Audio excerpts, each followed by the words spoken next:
Hello students, मैं अनुज Yadav sir. आज आप लोगों के लिए फिर से एक फिक्स प्रीपोजिशन का एक वॉल्यूम 2 लाया हूँ, सेशन 2 लाया हूँ। पिछले बार भी मैंने एक क्लास दे चुका हूँ फिक्स प्रीपोजिशन का। आज मेरा सेकंड क्लास है, ठीक है। तो जो भी फिक्स प्रीपोजिशन का मैं क्लास देते जा रहा हूँ, सेशन देते जा रहा हूँ, उसको आप लोग देखते जाइए।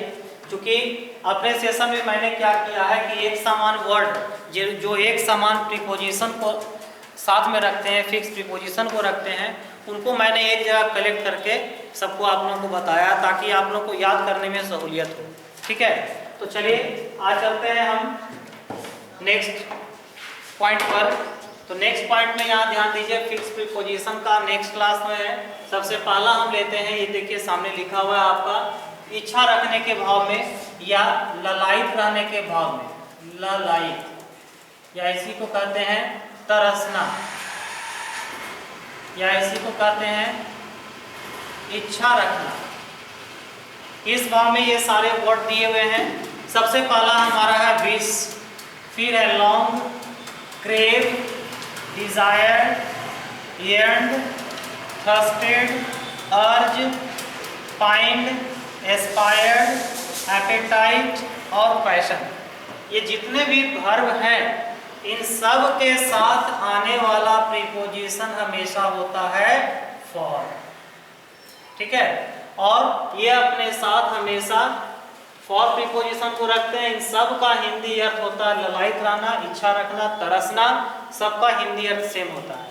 तो एक समान वैसे वर्ड, ठीक है, जिनका एक समान हिंदी अर्थ निकले, वहाँ 99% केसेस में क्या होता है कि वे प्रीपोजिशन भी एक समान ही रखते हैं।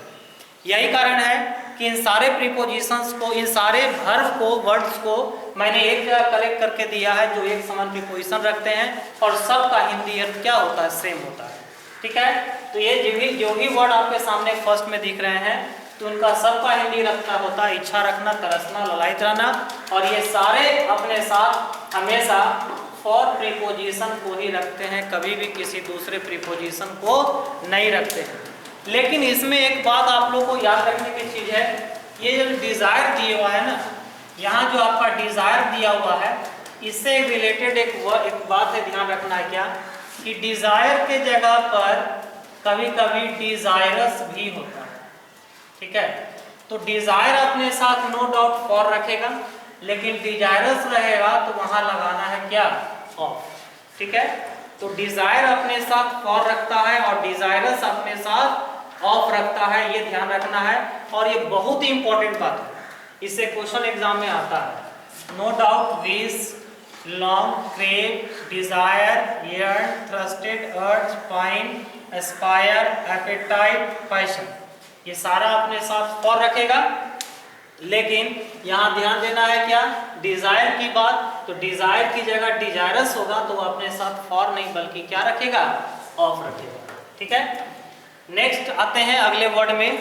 तो अगला वर्ड हमारा है क्या कि accede, concede, assent, accede, concede, assent, consent, agree, accord, ठीक है। इन सब का हिंदी अर्थ होता है क्या, सहमत होना, ठीक है। सहमत होना, राजी होना, समझौता जिसको बोला जा सकता है। Accede, concede, assent, consent, agree, accord, ठीक है।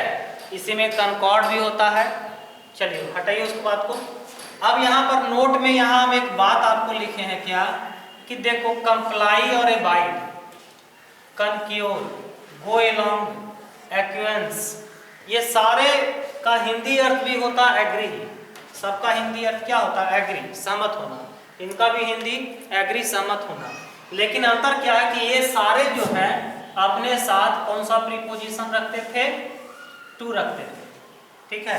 लेकिन देखो यहाँ पर भी ये सेम अर्थ ही दे रहे हैं, अपवाद में मैं बता रहा हूँ, लेकिन ये अपने साथ अलग अलग प्रीपोजिशन को इन्होंने रखा है। जैसे हम देते हैं कंप्लाई, कंप्लाई मतलब क्या होता है, सहमत होना, विथ ले लिया। एबाइड, एबाइड होता है खासकर क्या, पालन करना, ठीक है। तो एबाइड भी यहाँ अपने साथ क्या ले लिया, बाई। कनक्योर, कनक्योर अपने साथ क्या ले लिया, बाई, ये भी होता है पालन करना, एग्री। गो एलॉन्ग विथ, के अनुसार चलना, पालन करना, ये अपने साथ क्या लिया, विथ एक्वासेंस, ये भी अपने साथ क्या लिया, इन। तो यहाँ देखो कि प्रीपोजिशन चेंज हो रहा है, लेकिन यहाँ पर किसी प्रकार का कोई प्रीपोजिशन चेंज नहीं हो रहा है, यहाँ सबके साथ टू। तो ये अपवाद में है, ये मैंने बता दिया अलग से। एग्री की बात करें तो एग्री भी अपने साथ अलग अलग स्थिति में अलग अलग प्रीपोजिशन रखता है। यदि कोई आगे पर्सन हो तो उस कंडीशन में एग्री अपने साथ क्या रखेगा, विथ। यदि आगे कोई प्रपोजल हो, कोई प्रस्ताव हो, तो प्रपोजल के लिए आगे एग्री क्या रखेगा, ऑन। यदि किसी के विचारों से यदि कोई सहमत हो तो विचार के लिए व्यू रहेगा, तो ऐसे स्थिति में एग्री के साथ क्या लगाना है, विथ। क्लियर।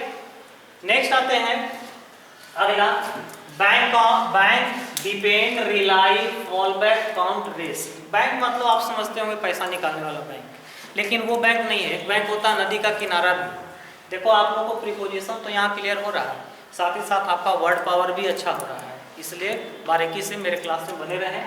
बैंक अपने साथ क्या रखता है, on, depend on, rely on, fall back on, count on, rest on.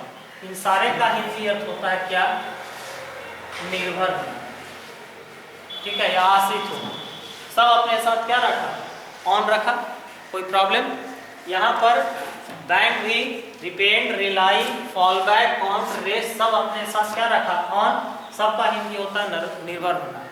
Generally देखा जाए ना, जब किसी वर्ब के साथ यदि कोई प्रीपोजिशन आ जाता है, ठीक है, जनरली किसी भी वर्ब के साथ यदि कोई प्रीपोजिशन आता है तो वह एक अपना हिंदी अर्थ जो है वो बदल देता है।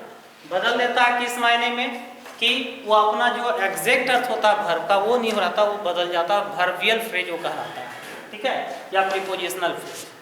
नेक्स्ट आते हैं parallel, likeness, equal, similar, akin, symmetrical, homologous, analogous, synonymous, tantamount, identical, equivalent. सब का हिंदी अर्थ क्या होता है, एक समान, एक समान, ठीक है, यानी सिनोनिम्स क्या होता है, एक समान होता है। और इन सब के साथ आने वाला प्रीपोजिशन देखिए एक ही है, और वो क्या है, टू। सब के साथ प्रीपोजिशन टू, यानी किसी में कोई प्रीपोजिशन चेंज नहीं हुआ है। लेकिन यहाँ पर देखना क्या है, सबका हिंदी अर्थ एक समान है और सब में हमेशा एक जैसा प्रीपोजिशन ही है, ठीक है। लेकिन इनमें थोड़ा सा डिफरेंस, एक बात है, अपवाद है इन सभी चीजों में, वो क्या है जो मैं आप लोगों को बताना चाहता हूँ।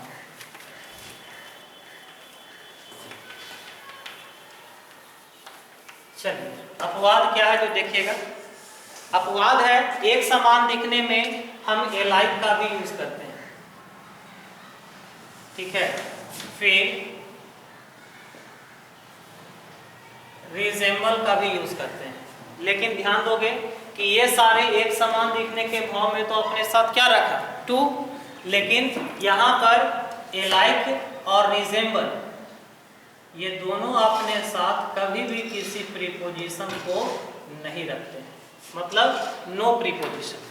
रिजेंबल भी अपने साथ क्या रखता है, नो प्रीपोजिशन। लेकिन एग्जाम में प्रॉब्लम इससे दो ही प्रीपोजिशन के साथ देता है। सबसे पहला होता है टू और दूसरा होता है विथ, जो कि दोनों क्या है, गलत है। क्योंकि एलाइक और रिजेंबल ये दोनों अपने साथ कभी भी कोई भी प्रीपोजिशन नहीं रखते। क्लियर, समझ में आ रही बात ना। अब एक होता है टेक आफ्टर, एक होता है लुक आफ्टर। ये भी हमारा होता है ऐसा दिखना, टेक आफ्टर और लुक आफ्टर, ये भी वही चीज है, समझ में आ रही बात ना। लेकिन ये इसका कोई प्रीपोजिशन नहीं है, यहाँ पर ऑलरेडी ये प्रीपोजिशन से ही मिलकर बना हुआ है, ये भी एक समान दिखना। तो आपको अपवाद में ये दो याद रखिएगा कि एलाइक और रिजेंबल भी होता है एक समान दिखना, लेकिन इनके साथ कोई भी प्रीपोजिशन का यूज नहीं होता है। और रिजेंबल के साथ दो प्रीपोजिशन को याद रखना है, कभी भी ना तो टू का यूज होगा ना ही विथ का, क्योंकि एग्जाम में प्रॉब्लम इसके साथ टू के साथ ही देता है और विथ के साथ ही देता है। तो इस प्रकार से आप लोगों को मेरा वीडियो अच्छा लगता होगा और इस प्रकार से मैं ये आशा करता हूँ कि जितने फिक्स प्रीपोजिशंस आपको मैं दे रहा हूँ आप लोगों ने याद भी किया होगा। आप लोग को एग्जाम में बहुत ज़्यादा काम करने वाला वो सब है, इसलिए मेरे वीडियो के साथ बने रहे। Thank you.